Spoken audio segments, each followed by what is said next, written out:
biological mother, her name is Debbie. When she had me, she was a drug addict and a prostitute. She said, son, do this for me. She said, be my first son to graduate from college. You'll make me the happiest mom in the whole wide world. Just do that for me, and I'll be proud.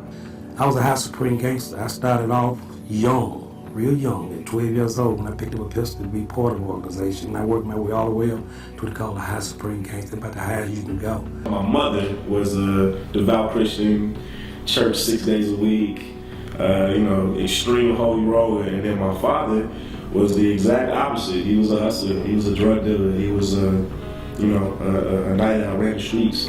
And all of a sudden I just felt confused and paranoid and nervous, and I couldn't think straight. We lived with her pimp and boyfriend. His name was Bobby. Got 38 mandatory years. No organization member showed up to protect me at all. Nobody went there, but the people that I was hanging with was in the prison. It was just like going home to me. Bobby was very good at telling her what her beatings were for. And my beatings, for the most part, by him, were to hurt her. All these people we were opening shows for. One of the biggest concerts I ever did was with Kanye West, right here in Nashville. I was sitting at my desk and blood started dripping out of my nose, and I felt a running out of my ears, and I was shaking. It was as if I could feel my spinal cord and my brain just vibrating. The woman who actually shot and killed my mom, her son was my best friend.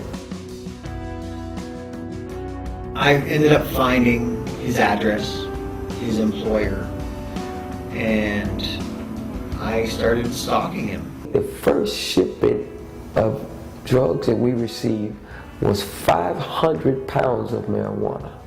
The very first shipment. I'll never forget, it was shortly after that concert I did with Kanye West. I was back over here in my old neighborhood at a community center, like 2 blocks from where I grew up. It was just such a meaningful experience, and it was what I was trying to do through music. So this sheriff that I was working for, at the time as a trustee, he came to me and he said, you know about these gangs. You know, you lived it, you've been a part of it, and you're gonna sit around and watch these young kids be destroyed the same way you destroyed your life. He gave me 3 days to think about it. I didn't want to do anything about it. I was being poisoned by a nerve gas, an organophosphate poisoning. Somebody gonna try to kill me. Now I ain't gonna have no kind of protection in the prison system. It was, I feel, it was terrible. It was just like somebody had put poison inside my body. At this point, I knew that my favorite torture fantasy was not physically possible.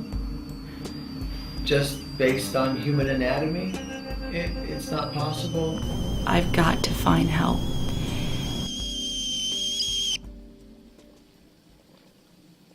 And now I am beginning my 11th year of teaching.